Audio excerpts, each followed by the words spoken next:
Welcome to the Orion Sportscast podcast, the most refreshing analysis, insight, and opinions in the world of sports. Here are your hosts, Josh Egan and Brandon Waterhouse. All right, welcome back. Episode 5. Let's keep it going, keep it rolling. We got some breaking news to start the podcast. Michael Hutchinson signed with the Toronto Maple Leafs 2-year deal. Will probably end up in the minors. They've signed him probably because Aaron Dell has to clear waivers to go down, so it's just a little bit of insurance. And both goalies will be eligible for the expansion draft when that happens in the next offseason. So nothing too big to worry about, Leafs fans. Michael Hutchinson probably won't play an NHL game this year. Just a depth move to make sure that they've covered all their bases. So nothing too big to worry about, but that's Michael Hutchinson signing for 2 years with the Toronto Maple Leafs, $1.4 million a year. So not too much to worry about, but just an interesting signing. Add some goalie depth because Kazimir Kaskisuo also left the organization this year, so they need some goaltending down in the minors as well, with Joseph Wall not quite ready to handle it by himself. But on the more important things, we had the World Series finish in the last couple of days. The Dodgers beat the Rays 4-2. The series was 4-2. The last game was 3-1. But the big story was not the World Series being handed out. It was that one of the players on the Dodgers was pulled from the game because his COVID test came back positive, and they found this out in the 8th inning, I believe. And he was pulled from the game, was put in the quarantine, was told, "You're not allowed back on the field." And during the celebration, he broke through security and was on the field celebrating with everybody. So we had a Dodgers player on the field with COVID along with everybody. What do you think of this? I didn't know he snuck through security, but I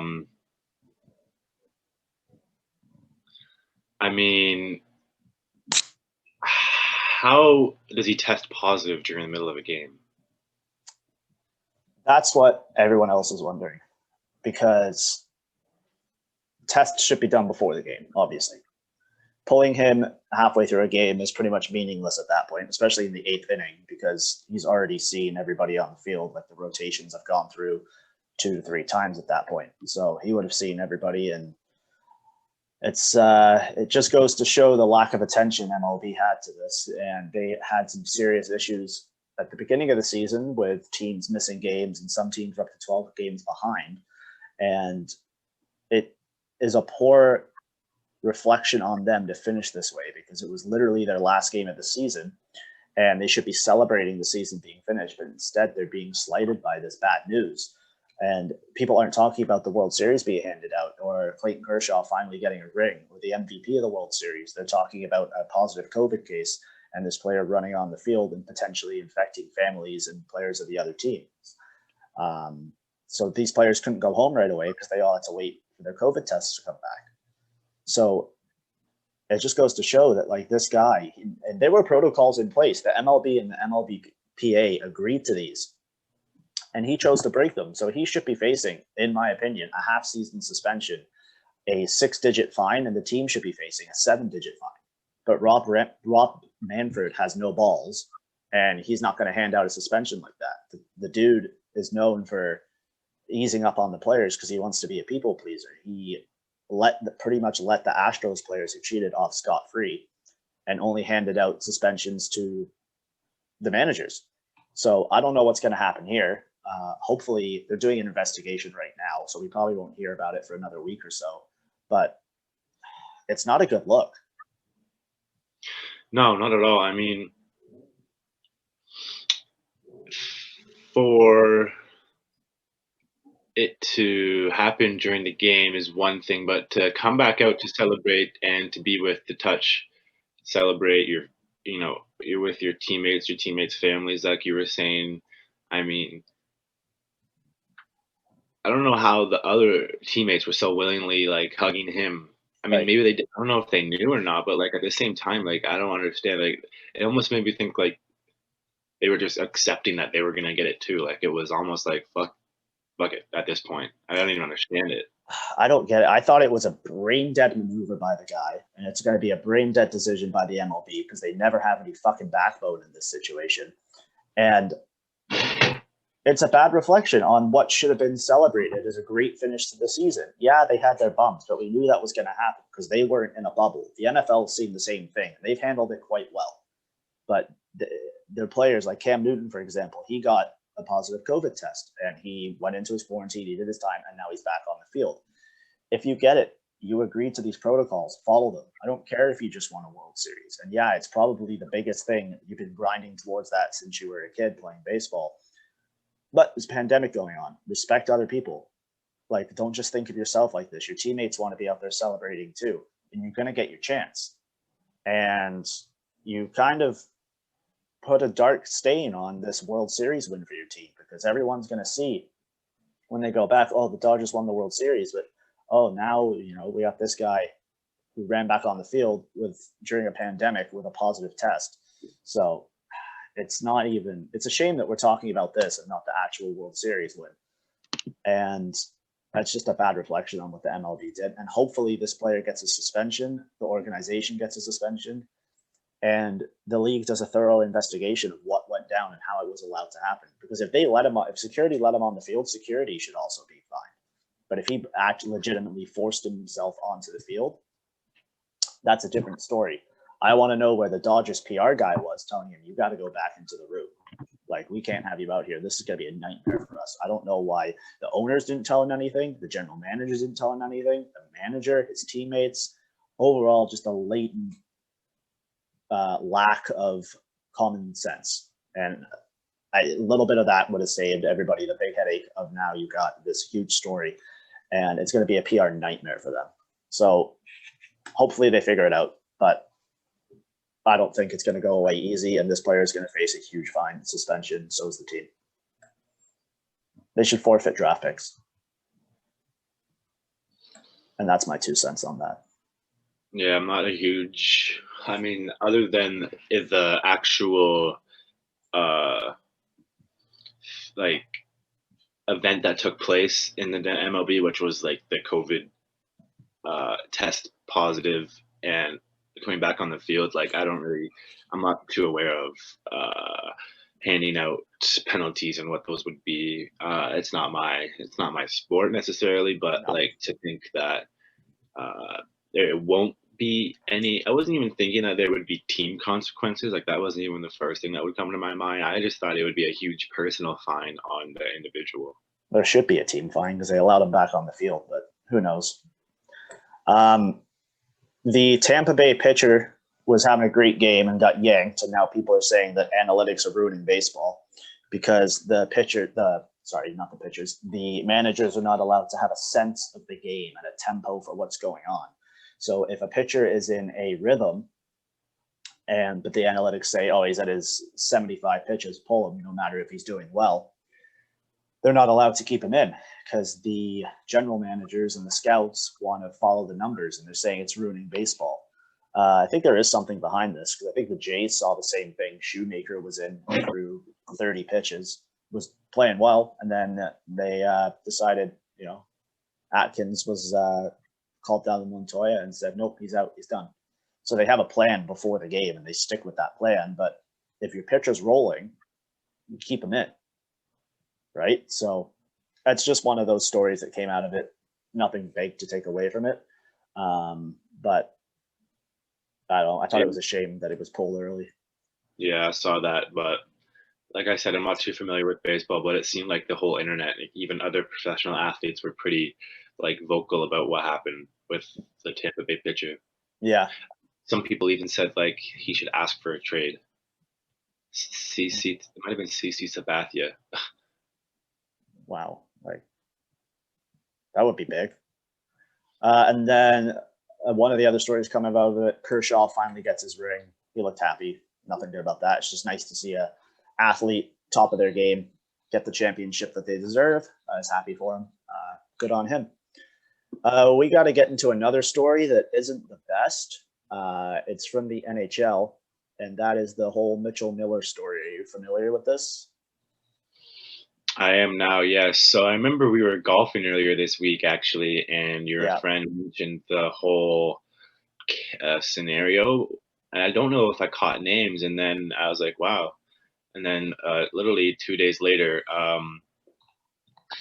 the article came out, and then I put names to the story, and then I'm like, oh wow, this is what he was talking about. And I didn't even realize two things. One was that they knew that it had even happened before they had even drafted him.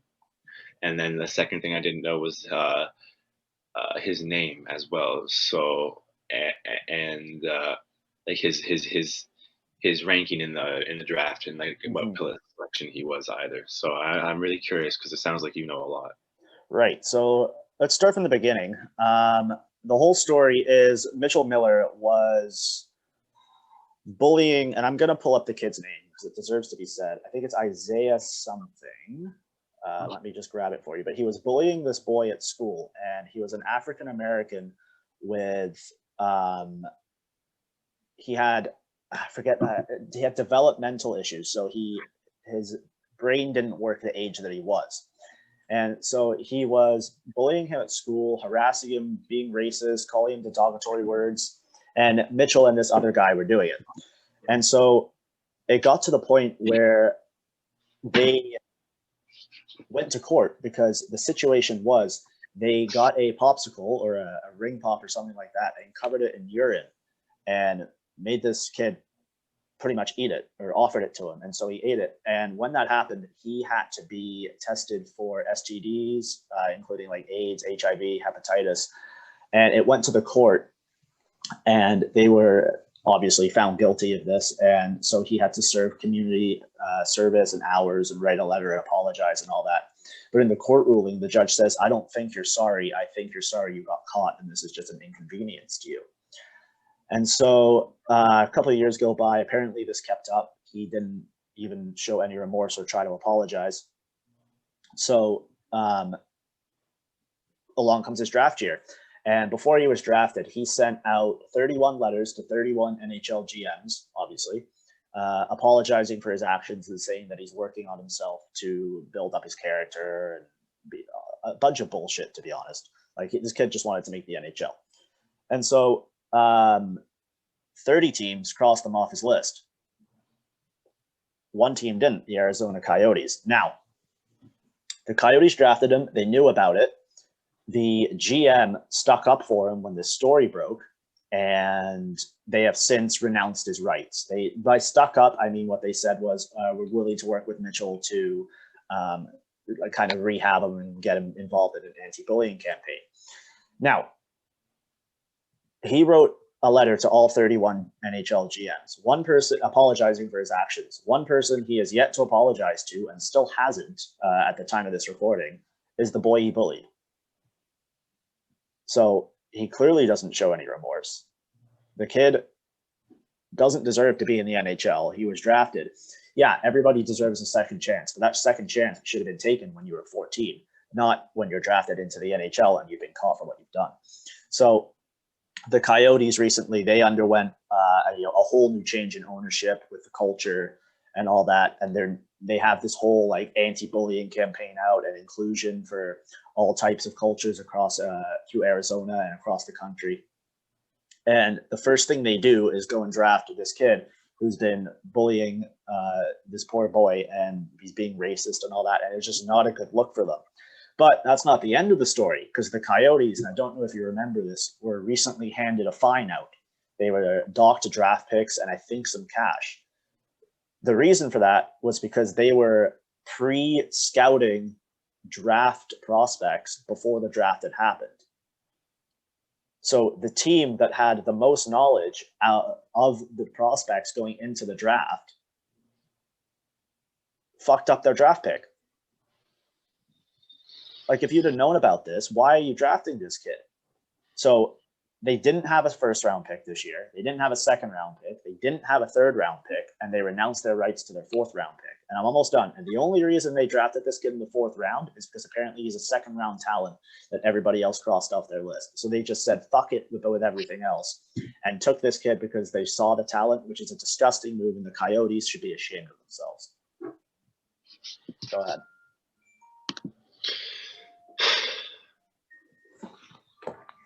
Yeah, so I mean, I'm just looking at your notes. Yeah. And one last thing. The Coyotes tweeted out that they have renounced the rights to Mitchell Miller, and I responded, too little, too late. This franchise is a joke on and off the ice right now, or something like that, and they blocked me on Twitter. So, yeah, actually, that was something that I was gonna mention. It's taking me a second to gather my thoughts. Obviously, it's a very sensitive situation, not only for the NHL, but for like bullying awareness across the world. Because unfortunately, I'm pretty sure this doesn't just happen in the NHL, and I'm sure there's probably some athletes in all sports that have gotten away with this to some extent over their lives. I mean, athletes are given systemically a lot of a ranking in society almost, and you feel like when you're younger, if you have a lot of talent, maybe it can oversee your personal actions outside of the sport, and to think that, you know, as a professional athlete, you can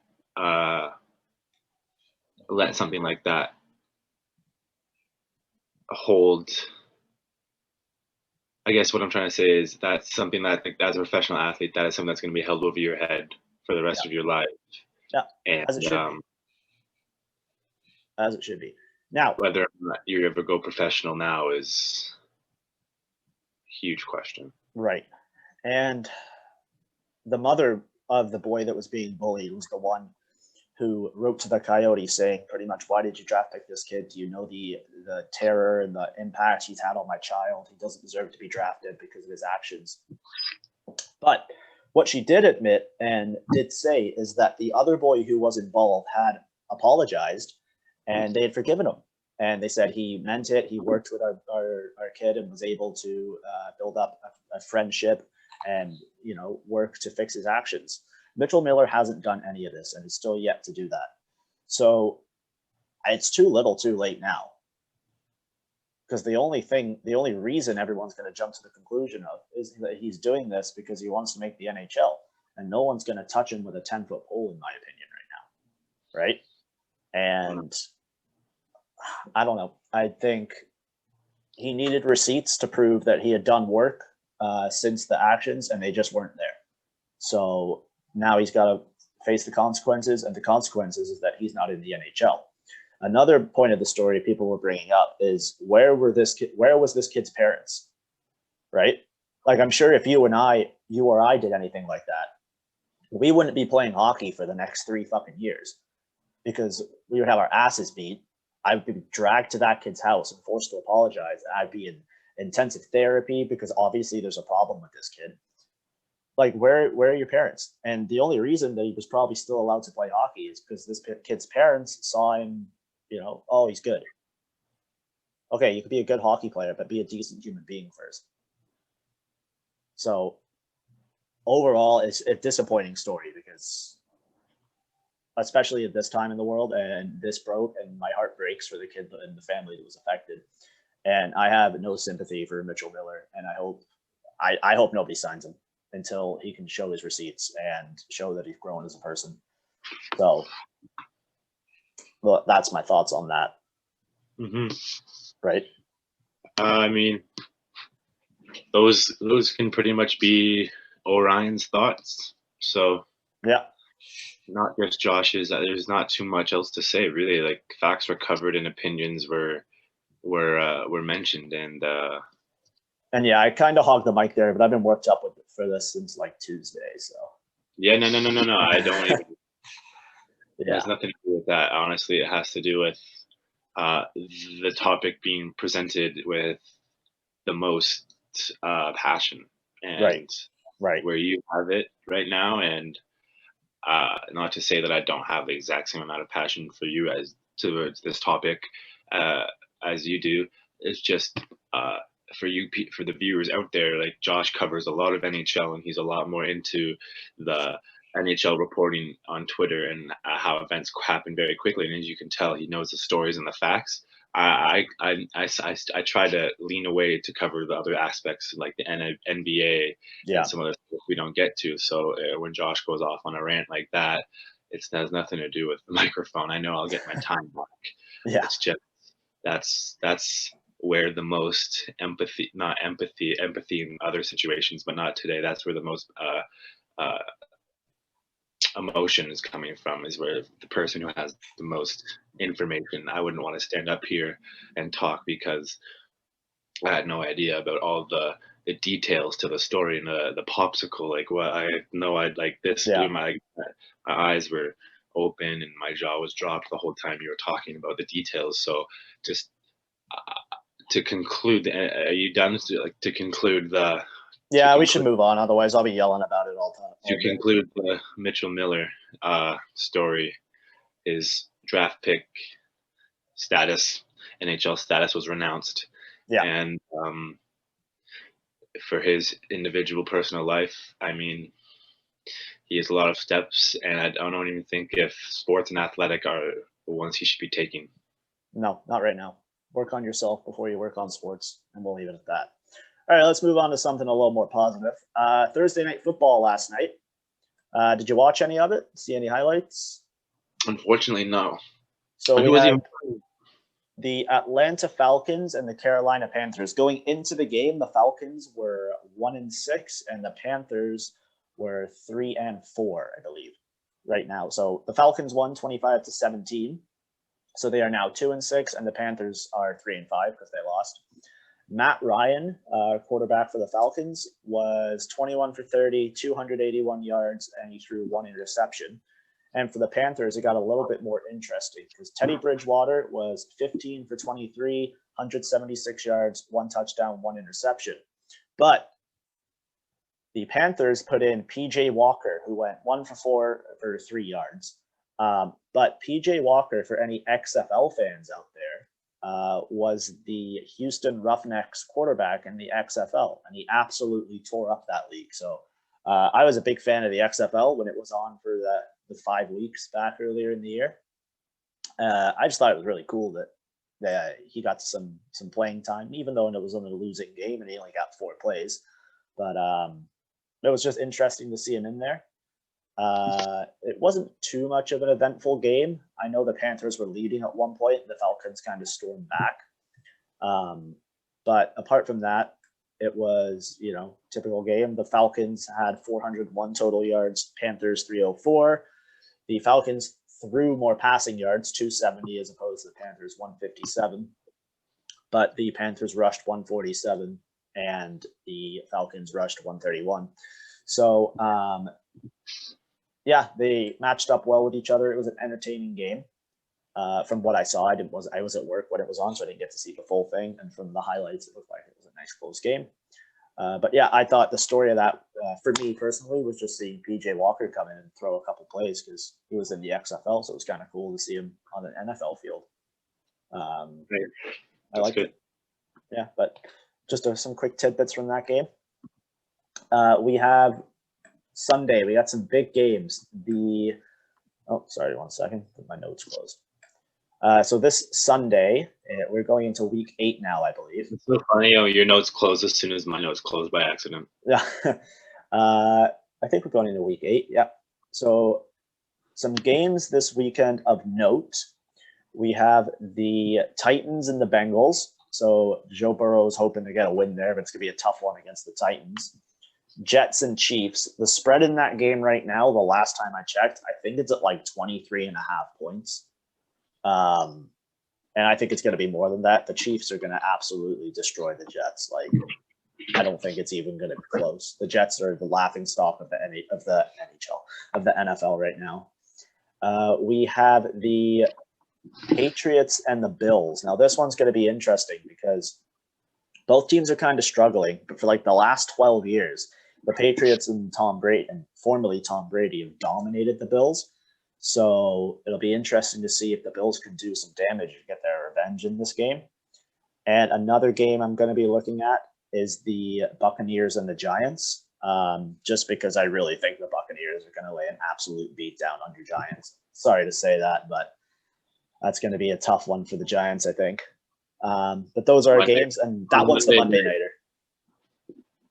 So we'll be able to look forward to that one. But any games stand out to you? Look forward to, that's not necessarily the word I'm looking to describe Monday Night Football, but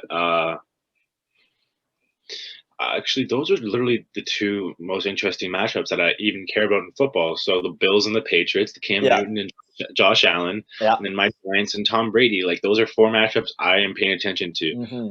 Those are my four teams. I mean, a fifth team I pay attention to would be like the Steelers right now, because they're undefeated and they have Chase Claypool. So who are they playing? The Steelers, I believe they're playing the Ravens. Let me double check that for you. That's going to be just as good, Lamar Jackson. So the Steelers are playing the Ravens, So that's going to be that'll be a good game. You know, no Des Bryant yet, but just the storyline surrounding the Ravens is cool. Right. Yeah. But there'll be some good. Personally, I want to see the Bills respond, because they kicked their way to a win against the Jets. I want to see the Pats respond. You know, I want to see Cam Newton respond. He might lose his job. He was talking to himself about that. Right, and I don't think Belichick is quite there yet, though. No, and I don't think that's even necessarily. And I know Cam is an honest, and I think he's an honest guy. Like, truthfully, even though he talks very openly that he believes in everything he is saying, and not to say that that's not true, but I'm just saying, like, he usually says things that are very, very true about himself. But the most recent quote about him thinking he would lose his job if he kept this up is a little bit of a stretch. He's already shown a lot of glimpses of improvement. Drastically this start of the season. They've gone on a little recent slump, but they're not 0 and they're not 1 and they're not 2 in this, but they're 3 and 4, so they have a little bit to prove. But the Bills are the Bills, and they don't have any time to go backwards. No, they don't. This is their, especially with the squad they have in their history, they need to make a push this season. Like, I want to see them in the playoffs. I want to see them win a round or two in the playoff, or a game or two, whatever you want to call it. Especially with the expanded playoffs this year, it's really important that they get a win here, because the rest of their schedule is going to be pretty tough the rest of the way, especially the next couple of weeks. I think they got the Patriots this week, and then I think they have the Steelers next week or something like that. Let me just take a quick look. But they really need to get it together and keep moving forwards. They got the Patriots this week, Seahawks, Cardinals, Chargers, 49ers, and the Steelers. So tough schedule, some winnable games. But they got to, get it together, keep moving. Josh Allen's got to play the way he was in the first 4 games, as opposed to the last 2 where he was struggling to find his receivers deep and, power through. And hopefully the Buccaneers keep rolling, because Tom Brady, I'm not really a Tom Brady fan, but it's been fun watching him in Tampa Bay with the Buccaneers, because it's kind of gone to show, he wasn't relying on Belichick that much. I'm sure he helped him. But Antonio Brown going to make his debut on Monday? I don't know, because he still has to serve his 8-game suspension, so I don't know when that's up. Oh, shit. He was already serving it, and now it's almost up. So I think this is week 8. So I think after this game, but I'm not 100% sure on that. I don't know if he would come in right away either. So I think that's our NFL. We got news coming out of the hockey world. We have start dates for the AHL, the OHL, and the OJHL. I know not many of you will care about the OJHL, but that's a local league to us. It's Junior A, Junior B, Junior C.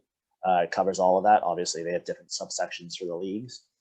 But I don't want to mix my dates up, so I'm just going to double check everything. But the AHL Board of Governors approved a tentative start date on, I think they approved it on Tuesday, right?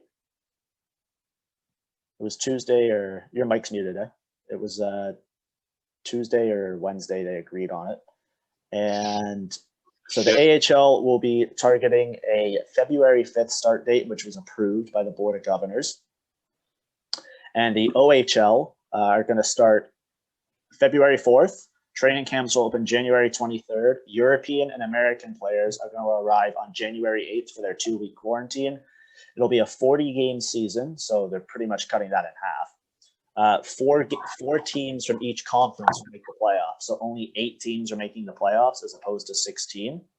They're going to get 1 or 2 exhibition games between January 29th and the 31st. There was no talk about what's going to happen with the U.S. teams and no details about how the games or the schedule is going to work, but they think they're going to play within a bubble of teams. So they're only going to play 4 to 5 teams each. And there was no discussion about the contact issue. Fans in the building was not discussed. And the season will conclude May 16th, and the Memorial Cup will take place as previously rescheduled June 17th to June 27th. So that's a lot of information about the OHL. But now we have a start date for the OHL and the AHL. I think we can kind of backtrack here and see that the NHL is going to be getting a start date soon. Now they know what these other leagues are doing. And this is good news for the NHL because they can be able to have their junior players playing with their junior clubs and their farm teams playing in the AHL, which is good. What are your thoughts on this? Yeah,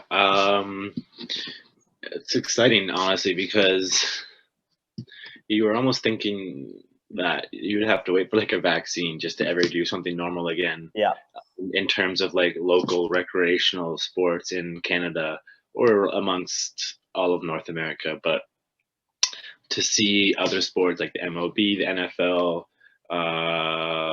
functioning at like a level where like they let the athletes live their life outside of the arena almost to an extent, and then they just have a lot of protocols when they enter the arena. So like for the local and the junior and the provincial levels of hockey, at least right now that we've heard opening, it's just a matter of walking in with masks, I'm sure, leaving with your masks on, maybe not even showering together anymore as that was planned. Like maybe having 3, like maybe for junior players in OHL, like maybe they have 3 dressing rooms instead of 1 or 2 for the same amount of team. Like maybe they just have to rent out more changing facilities to create space just to make it safer. But like when you're on the ice, there's 10 people out there with some space. But I mean, if you can maintain your distance, and then if this can be done and that nothing too alarming happens, then I'm really looking forward to getting this back into the culture of Canada, man. Yeah.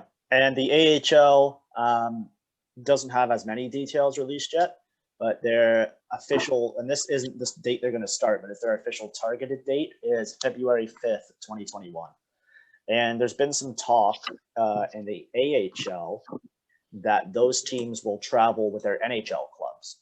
So if you had, for example, let's use Vancouver and Toronto, the Marlies would travel with the Leafs, and the Comets would travel with the Canucks. The reason for this being it would limit travel between teams, and it would also be able to keep your taxi squad bigger. So if you needed to call a player up, he's been in your bubble, right? He doesn't have to travel from, in Vancouver's case, Utica to Vancouver. And re-quarantine. He's been with the team and can travel up. And I think this would also be interesting for hockey fans because you'd be having double headers.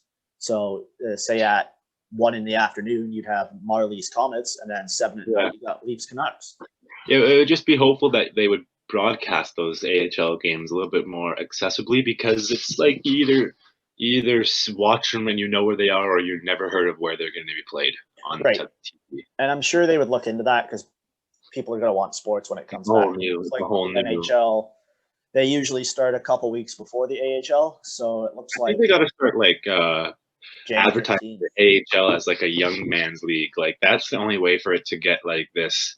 It can't be like this lagoon housing area. It has to be this prospect housing area, and that's what I think it is. I really think it is. Like I do think like for a bunch of years, especially being a hockey player, I know a lot of players my age have always done this weird argument like, oh, would you rather pay to go watch an OHL or an AHL game? And everyone's like, oh, OHL because it's younger and the kids have more drive to get noticed or whatever. But like the AHL, I feel like, especially with the Marlies having like Bracco, or like the one year they won, they had a lot of young guys, and they've always had young guys who always made an impact on the Leafs too. Yeah. So I think if the whole AHL as a broad organization can gear it as a young developmental league, sort of how the NBA does with the G League, because it used to be called a developmental league, and now it's called like the Gatorade because the Gatorade owns the rights, but it's still based on development.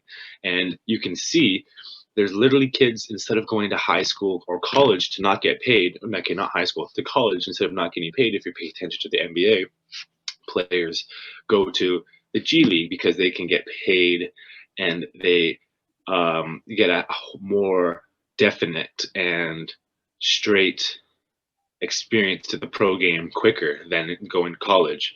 So if the AHL offered something like, exceptional statuses for kids, how it works in the OHL, I think just making the AHL game faster and younger is a good way to start broadcasting it and making it funner to watch. Right. And hopefully those start dates stay intact. I'm sure they will. They seem pretty confident with what they've done. Sticking with junior hockey, Team Canada's training camp roster was released. And I'm not going to read the full thing, but there's a couple names on there that stood out. We had Cole Perfetti, who would be returning, Quentin Byfield, who was just drafted. Who else we got on here? We got Shane Wright, who's actually an underager and is only going to be the only 2004 invited to camp. Holy fuck! Yeah, man. Which is crazy to think about. And then we have Jamie Drysdale will be there, Ryan O'Rourke, and then the goalies we have Brett Bouche, Tyler Gauthier, Dylan Garand, Tristan Lennox, and Devon Levy. So one different thing about training camp this year is it's going to be a 28-day training camp, which apparently the players are pumped about because they get to play hockey. Is that longer? Oh yeah, much longer. Yeah, I think the training camp last year was in Oakville, and I think it was like over a weekend. So, that sucks. Yeah, but these players are obviously getting a longer training camp because they haven't been playing. So yeah, that'll be interesting. So I'm really excited to see if Shane Wright, I think he'll make the team. He'll probably do what McDavid did when he was 16 on the team and just play some third line minutes and use the experience to learn. Because Shane Wright, some power plays. Right. Shane Wright will be invited back next year when it is his draft year, so he'll probably be more of a leader then, but he'll use this year's experience. Shane Wright is a future star. He's a very future star, and he was speaking of stars, we have a little blurb about an interesting third jersey that came out. What are your thoughts on the highlighter green Dallas Stars alternate black jersey? People are gonna hate me for this, but I liked it. I wouldn't hate you for it. Honestly, if the lights were turned off in the rink, you could still see them. Right. I thought it was different. Like, go for it. Give it a shot. See what happens. And a lot of teams are going to be there's a lot of new jerseys actually being released. Yes. Conceptualized. Not even that they're released, but like conceptualized as well. And the ones that are released are a good start, to be honest. So. And you got to find a way to make money right now, right? Yeah, you got to advertise, honestly, and I think creative design is one of that. Yeah, and you know what? This opens up an opportunity for the Stars that wasn't there now. They can partner with Monster Energy Drink. So but like the NBA does that. Maybe we could put like advertisement patches. I'd hate that. I love that. Honestly. I think it's awesome because the LA Clippers are a perfect example. They have like I think it's Bumble on their jersey, and it's I think it's a dating app, and so it's like it's geared towards a young crowd, a demographic, and it's an advertisement, and it's on the jerseys. It's right there. I understand why it's needed, but like soccer teams do it, and I think Manchester United did it one year, and they just had like the name of a store right across the front of their jersey. I think that the way the soccer teams do it is completely hysterical. It's hysterical because it's like it's too exaggerated. You think the name of their team is so it was Chevrolet one year, and they just had Chevrolet on the front of their jerseys. Dude, one team has like a Jeep. It just says Jeep, and you think Jeep owns. Like maybe they do, but like I'm not here to cheering for the Manchester Chevrolets. Like, what am I watching here? So there's a car called the Jeep Cherokee, right? Yeah. Yeah, I'm not here to watch cars go against other cars or something like that. I'm here to watch sport. So I think I'd be okay with a little patch, but don't do the whole front of your jersey. But I guess that's the way it is over there, right? All right, you got some NBA news. Do you want to get to that? So there's a couple NBA points here, actually, I'd like to touch on. And there's some here that are universal, not just sport specific. And we'll start with one of those, especially because it's the most devastating news. Yeah. It's probably devastating news in the whole week of sports, not only among NBA, especially if you're a Canadian sports fan, and if that Canadian sports fan trickles down to being a Toronto Raptors fan, you're aware of the reports that Terrence Davis, the young Toronto Raptor, has been caught in some allegations. Now they're official allegations of Terrence Davis. I wish I had the. I'm gonna pull it up right now so I don't. It was 7 counts. One was harassment. One was sexual assault. One was endangering a child. And there were a couple other ones. Endangerment too. There was it was stuff like that. I don't think we need criminal mischief as well, and. But you get the idea. He wasn't being a very good dude. So Davis is 23 years old, and the woman that told the police she went to visit her boyfriend. Davis, this woman was 20 as well. Okay. So not as well, I should say. Davis is 23. I'm just scrolling down, trying to find the right things to say. I mean, yeah, the headline is Toronto Raptors Terrence Davis charged with assaulting woman, criminal mischief. And as you said, there was some welfare, child endangerment. Like, it is not a good look for the – I can't say it's a great look for the Toronto Raptors, but it's not a great look for, obviously, him as an individual. The Raptors are going to do what the Raptors are going to do, and they're going to handle it professionally. I'm certain of that. Oh, yeah, for sure. You know, this young man's career, just like we were talking about the young NHL player earlier, is probably ruined forever at a very young age. Yeah, and I mean, I don't know what the charges are going to be with that. I don't know if there's jail time involved or if it's just going to be fines and community service. But I think its court date is in December sometime. So we'll see what happens there. It'll be interesting to see how the Raptors handle it.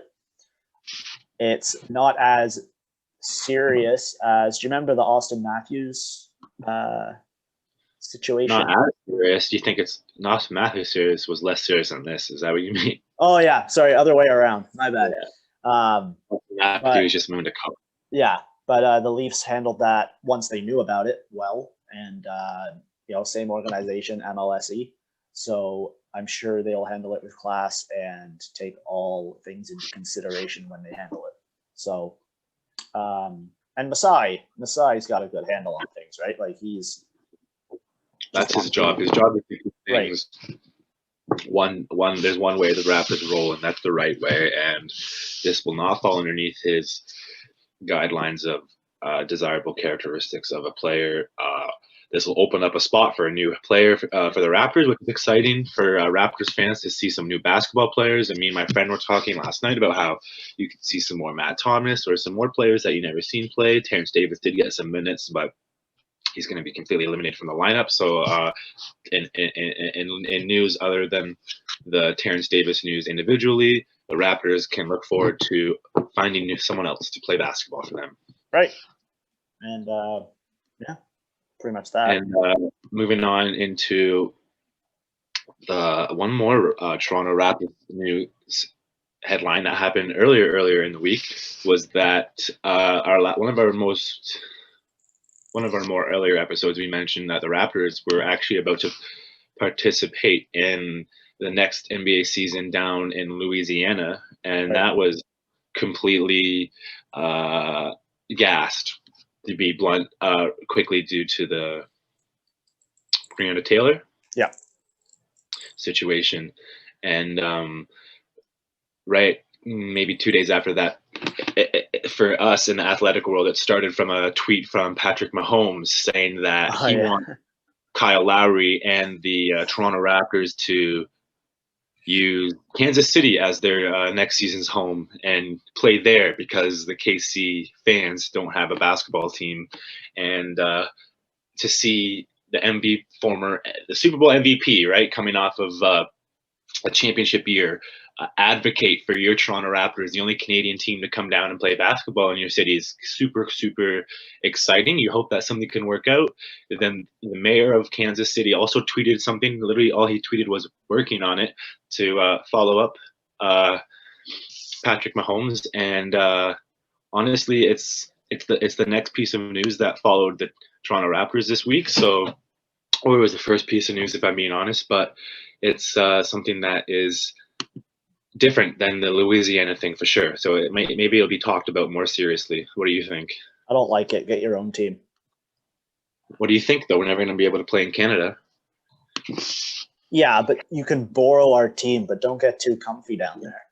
Yeah, I know. Obviously, they can. I know. I saw like some guys on. Might have been like Matt Barnes, or I don't know what this, like Kendrick Perkins, are like, yeah, like this is their team. Like, I'm like, this is not like. No, you can borrow our team. Like, we just deserve the basketball team. I'm like, this is not your own basketball team. We will better be called. We will be called the Toronto Raptors, wearing our Toronto Raptors colors and playing underneath. Yeah, like you're. Raptors. Kansas City, Toronto Raptors. Like, no, you're the Toronto Raptors playing in Kansas City until they're allowed to come and play back here. Like, nothing else. And Patrick Mahomes is just trying to get a bump, and so's the mayor there. It's nice to have your tires pumped, but one last, not last, but one situation on the NBA as a general topic is we've been talking about starting dates for leagues, and the NBA initially has been flip-flopping. I shouldn't say initially has been flip-flopping. The NBA has recently been flip-flopping due to their initial release date. They had thought they were going to start in January, and then they're like, let's try to push for Christmas or a Christmas date early. And then there were a couple players that had podcasts just released, and then news statements, press releases. They're like, yeah, we doubt the NBA bubble players would go for that. Some guys like Danny Green was quoted for saying, yeah, I doubt LeBron would go for that. And that go for that is NBA start in December. And so there was a large amount of pushback actually from the NBA. I don't know if it was just the PA or just players and teams in general that have decided to push that back past January, I believe. So what do you think? Money talks. If the players start in January, there's going to be a bigger pot of money for them, and less of a cut will be taken out of their contracts. If they start in January or later, it's estimated that upwards of 30% will be taken from their contract. So if you're a $10 million player, you're only making $7 that year. So yeah, so that's very good. I'm glad you mentioned that point because do what you want. But there's teams that haven't even been playing competitive basketball since March because there's 8 teams or something like that didn't even get into the bubble. They extended the amount of teams that made the playoffs or the bubble. The bubble wasn't even the playoffs. They had play-ins to get into the playoffs that all occurred in the bubble. And some teams didn't even get into that. Right. So, like, if you're the Phoenix Suns, you didn't even get into the playoffs, but you went 8-0, and you had a lot of time to practice as a team, get better, develop chemistry, plays, all that stuff. You went 8-0, and now you can start on that next season. But if you're a team like, I don't know, the Golden State Warriors, you have no chance to build a competitive edge to get back anyone into the lineup. Like Steph, if you had the chance, now you're going to be coming. You don't want to wait any longer is what I'm trying to say.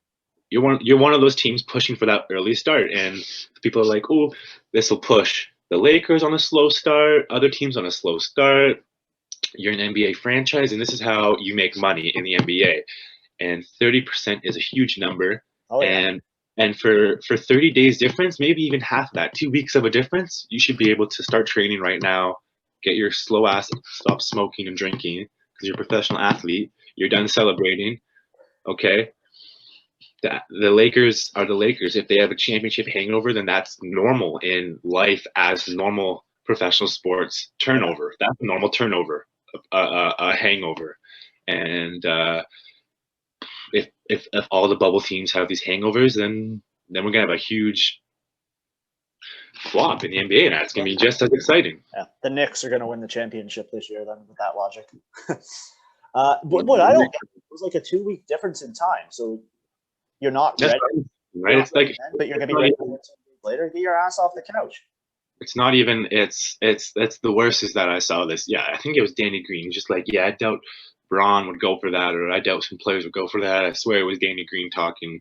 And anything that comes out of Danny Green's mouth since he thought he was important as Kawhi Leonard's decision when he left Toronto has just been absolute garbage for me.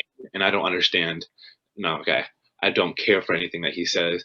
He'll miss a shot, break a shot, and that's what comes out of my mouth for him. That speaks for me enough. Yeah. He won my ring. Danny Green, you can sit on the bench and go, 15% from the 3-point line your whole season next season. I don't care. You're playing in December if that's when they choose. Yeah. Like, that's money talks. TV deals talk. Fans talk. So, and then you'll play when you're told. Yeah. Speaking of fans talking, there's Giannis and Disney. Specifically, Giannis went out on Twitter. Giannis Antetokounmpo, that is. And Disney's casting roles for him and his brother Thanasis. They're having a biop. I don't know if that's what it is, or they're having a story about Giannis and his brothers coming over to Canada. Right. Canada. I'm stumbling over the words. Coming over to the States. Coming over to the States and being a professional basketball player. And they're looking for people to play Giannis as a younger man, a younger boy, and his brother. So they're looking for Giannis sent out a picture of himself when he was younger, asking for people to DM him back pictures of himself, pictures of themselves, if they look alike, if they could cast him. So it's kind of an interesting way, because you've seen LeBron James is having his movie, and now Giannis is going to be having a casting. So the NBA is becoming this worldwide phenomenon where it's not just about the game, it's about producing entertainment too. Yeah, that'd be cool. I hope. And I mean, like, that's pretty much the cap off of another slow week in quarantine sports, man. Right. We just want to take a moment and thank everybody for the listens and the feedback on the last episode, the Women in Sports episode. It blew away our expectations of what we were going to get out of that. I think it's currently sitting at like 138 views on YouTube, and we have close to 90 listens over Spotify and Google Play and all other podcatchers. And to have those numbers early on, that's fucking awesome. We love it. So keep it up. That was a really fun episode to do, and I got a lot of good feedback about it. I don't know if you heard anything, but we're going to keep doing stuff like that, maybe once or twice a month, because it's important that we hear from people who don't normally get a chance to speak. So that was fun. Any final thoughts?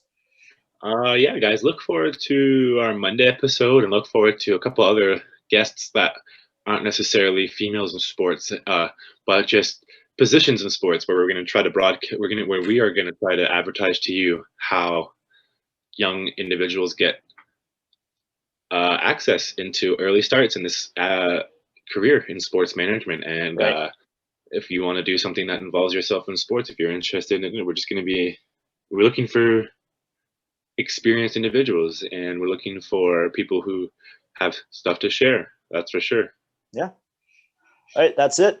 Make sure you like, comment, subscribe, follow, listen. You can find us on Twitter, Instagram, YouTube, Spotify, Google Play, Apple Music, all that stuff. Follow our personal accounts too. We're always active on there. And don't be afraid to reach out if you want to chat with us about something or to bring something up on the show. So until then, thanks for listening, and we will see you Friday. We do Friday? This is Friday. This is Monday. Oh, this is the Monday episode. Wow, look at us. We're filming on Friday. Wednesday, right? Yeah, we'll do Wednesday. Okay, bye.